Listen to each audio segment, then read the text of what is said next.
Hi, James McClister here for Afternoon Buzz, Day 3 of Design and Construction Week, the International Builder Show in KBIZ.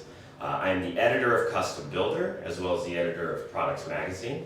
I'm here with some students from the University of Denver, as well as a leader in the industry with the Housing Innovation Alliance.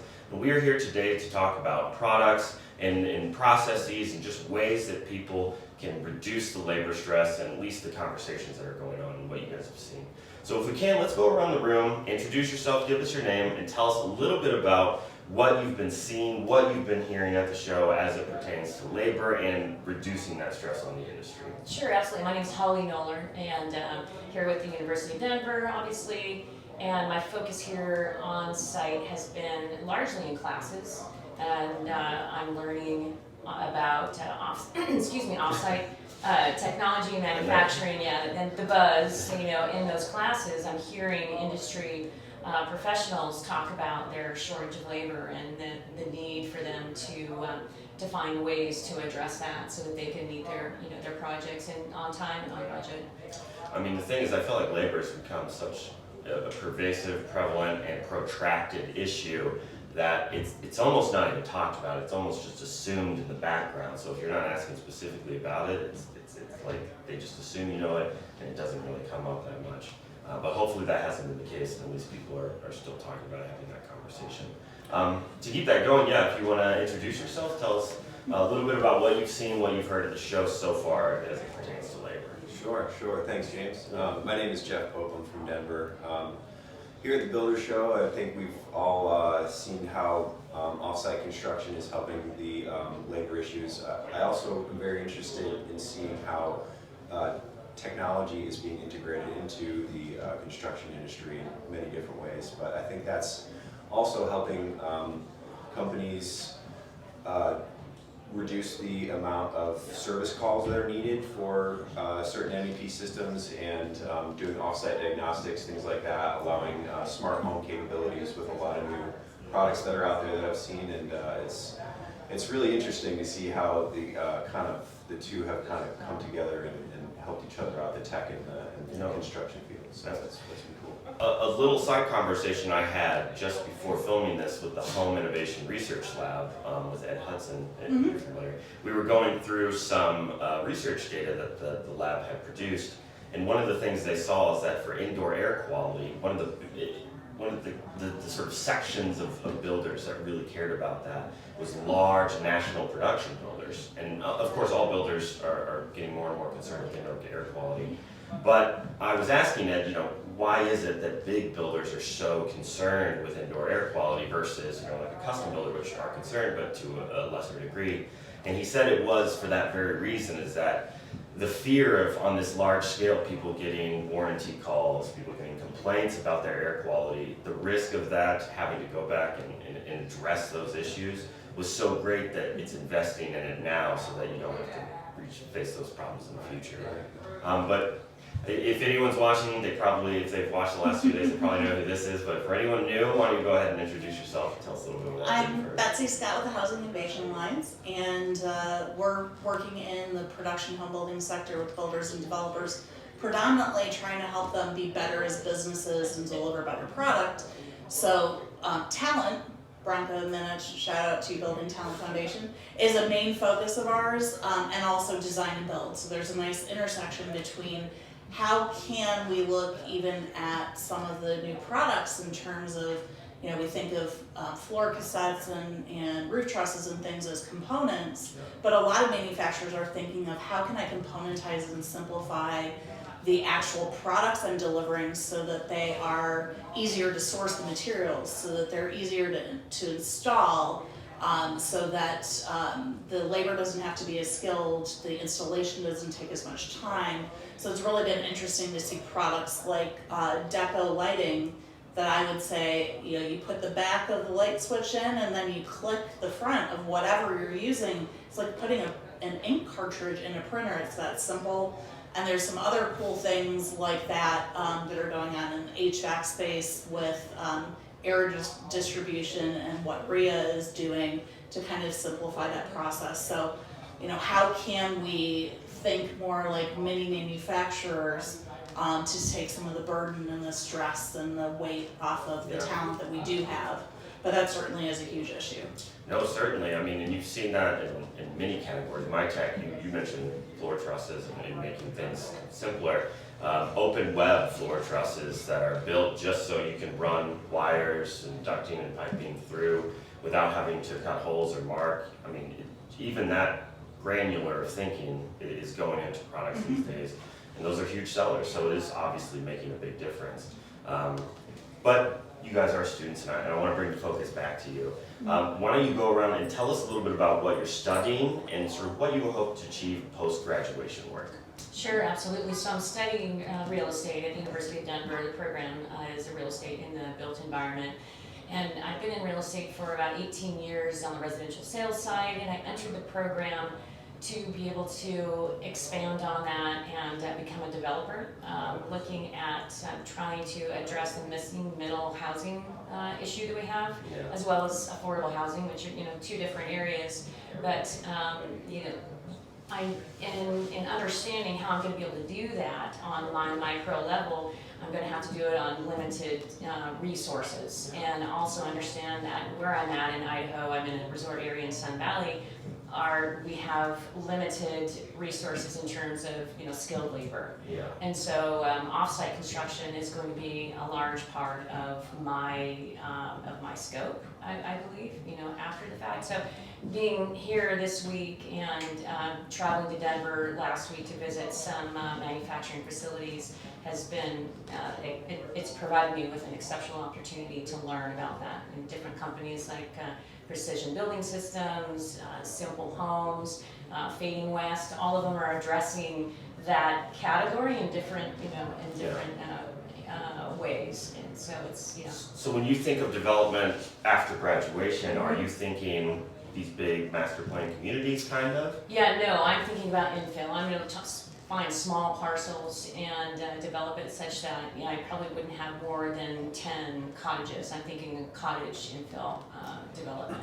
And you're definitely, have you thought of modular as an option or Absolutely. just prefab? Okay. Yeah, I've thought of modular, I've thought of prefab, and I haven't determined exactly which one of those will fit with my model. And this quarter in particular, I'm working with an independent study program to be able to address the feasibility of it all. So, I'm really honing in on the costs of each, and going to plug those into a pro forma and see where the numbers come out, and we'll go from there.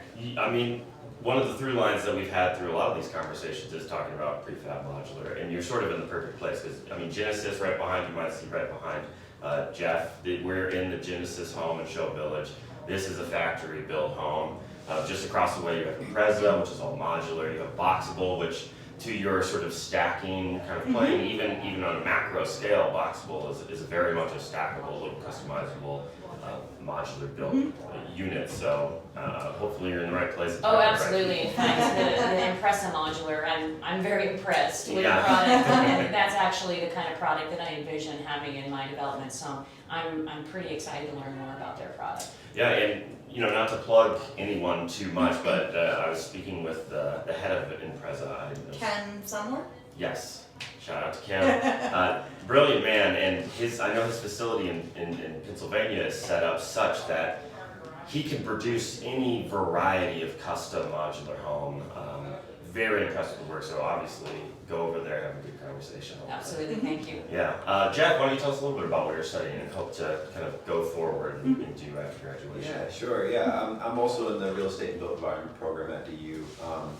My background is in solar installation. Kind of fell into that through a friend, but really enjoyed it and just found this love for working with my hands and doing something. So. I have to give my wife credit for finding this program for me. I was trying to, reinvent myself as we all try to do midway through their lives, and not quite sure. Not quite sure where I was going to head. And she works at DU as well, and found this great program. So I'm super happy to be here.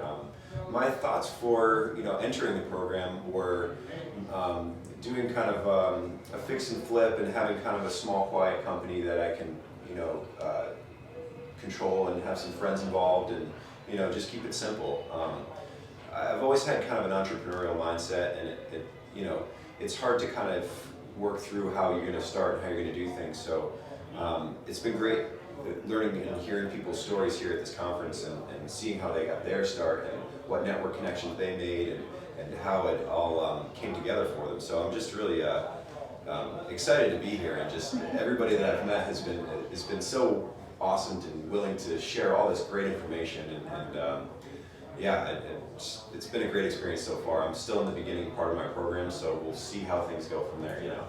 Well, to that point of networking, I mean, historically, construction, residential construction especially, has been fractured, and that definition of that in many ways, not only just small countries throughout, or small companies, throughout the country, but also just no good platforms for networking. But now we're seeing a lot more of those kind of platforms coming out. Housing Innovation Alliance, for instance, I mean, you guys are helping connect people all throughout the country. Betsy, can you tell us a little bit about how Housing Innovation Alliance is approaching the problem of staffing in residential construction? Absolutely. It's been a problem for a while. For a while, we honestly, as an industry, complained about it, but nobody started talking solutions. And I think in the last few years, people have been, I think Building Talent Foundation is just a couple of years old at this point. Hammer started during Brett Gowen's group started during, yeah, Brett. That started during the pandemic as well. But we like to borrow the word talent from Bronca, because I think when you refer to people as labor, they feel more like they're being used as a tool versus being truly a partner, because you can't succeed if you don't have the people that you need. So that's a huge focus for us, is how do we identify, find, attract, retain, and make sure that the labor that we're bringing in is skilled with the way that we're going to be building moving forward, because it's changing quite a bit. So we don't want to stick with just the original curricula that we're used to, and then as we move more toward offsite, or we move more toward electrification, then people's educations become obsolete. Yeah. So in partnership with the University of Denver, and we have a grant from the National Housing Endowment, and one of our partners in the Alliance, great company, by the name of Hall Williams Executive Search, does a lot of the recruiting for bigger builders and developers in the industry. And we've been working on creating a map and really seeing what is the ecosystem for training, what are the programs out there, what are the outcomes you get from the programs, whether it's the DU level and it's furthering your education, or is it outreach in high schools, and really trying to create that ecosystem. It's going to be delivered in a map that anyone can go visit and use it. And then ultimately our intent is to connect some of the technology providers and the thought leaders from our network and our other friends to help make sure that the curriculum moves forward as well. So how can we create a network for the education space that helps us attract more people and really expand on what Building Talent Foundation, HBI, Hammer, and others are doing. So that's one of our key focuses. And I think, there's certainly a ton of support in our network for that, with major manufacturers and big home builders and folks who are really trying to find the best talent that they can. Yeah. To that point of, people reaching out, connections becoming stronger. As students, as young leaders coming up in the industry, do you guys find it is easier to network? Do you find, and you have history with installation and working in the industry already. Are you finding there are a lot of avenues for you to speak with other young leaders, and are you finding they're as engaged as you are and wanting to connect and build those relationships? Absolutely. I would say that the program does a fabulous job. Eric Holt in particular is the lead professor. Sorry, every time I hear a person's name, I want to say shout out. Oh, yeah. No, Eric's a great guy. Yeah, he does a fabulous job really taking the time to learn what we're about, what we want to do, what our goals are, and then he really puts a lot of thought into deciding who to connect us with, and that's exactly what's taking place.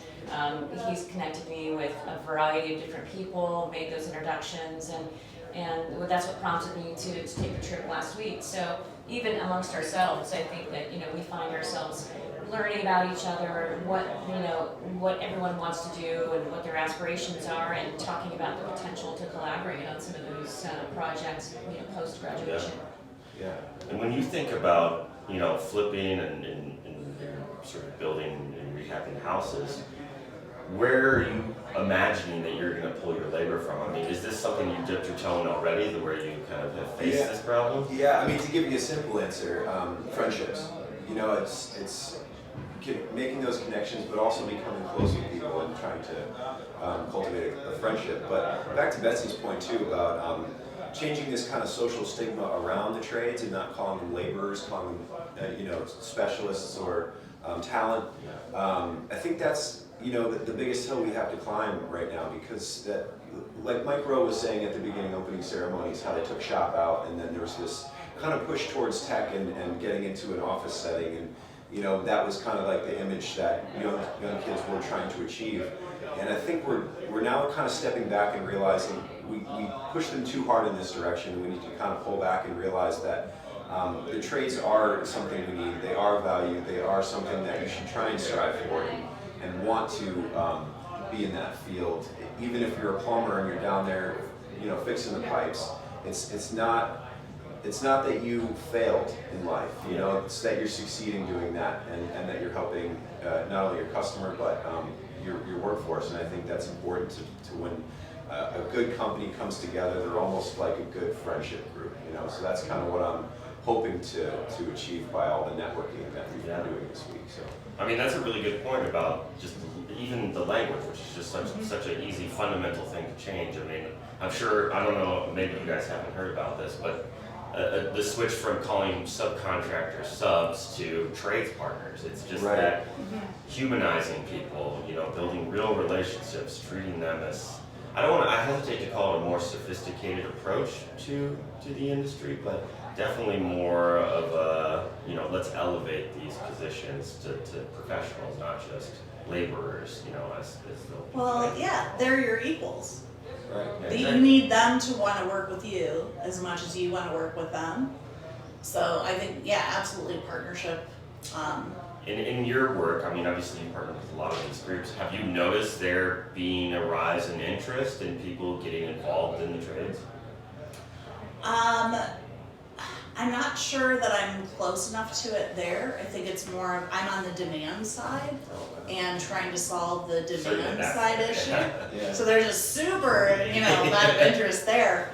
I think that, to your point, there's a language barrier, but there's also a misconception of success. You said success, and I love, one of our good buddies, Ken Pinto. He's a supply chain guru. He was in the industry for years, and he doesn't have a college degree. And he's like, hey, some of the people making the most money that I know of, driving boats, having a plane, just really having a good, secure life for themselves, are trade contractors. It's a fully respectable and can be a very impressive career. We actually saw, and I think one thing that might help us if we focus on it more is that connection with technology. We went to see Synergos is a master trade. They're building a master trade group in Phoenix, and they have a plumbing business they acquired. They have panelizing they acquired, or framing they acquired. They have HVAC, and they are really, they have their own university, and they're training people to come through the trades, but they're using robots in the field to actually plot out in Phoenix what somebody, in a short period of time, plot out the lines for plumbing, that somebody would be standing in 120-degree heat. And we did that just for a day. I can't even imagine doing that for my career, visiting them. But they are drastically shortening the amount of time that it takes and creating precision within a 1/16 of an inch, using robotics to do that. And I think if we lean into the respect for the trades and how we can better the working environment through the use of technology and the safety practices, I think that is what's really going to resonate with people and make it more attractive for them moving forward.